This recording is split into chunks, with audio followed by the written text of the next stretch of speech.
Bos, saya nak tanya sikit lah. Ha. Wira lagi satu ni dia lain macam sikit lah. Lain macam Ha. Dia pakai tayar bajak. Pula. Tayar bajak. Dalam ada rockage bos.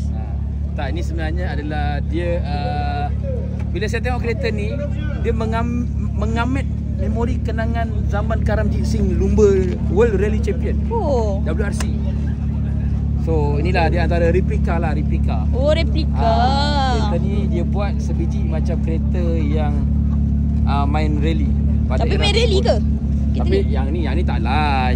Yang replika je lah. Dia just replika, maksudnya display. dia buat balik. Dia bukan bodi asal, dia buat balik. Okey, faham. Dengan remnya Ozek. Besar bos tayar dia. Tayar dia ini memang tayar untuk rally. Oh, patutlah orang kata kereta saya macam rally. Sebab kereta kau tinggi. Tapi bila tengok macam ni, cantik lah. Tapi kalau betul-betul punya waktu era Karam Jeet Singh yang bawa, dia punya dalam lagi ekstrim lah, dashboard apa semua lah. Tapi yang ni dia just buat replika. Faham bos. Nice lah. Nice bos. Oh, cantik. Kemas pula tu dia buat.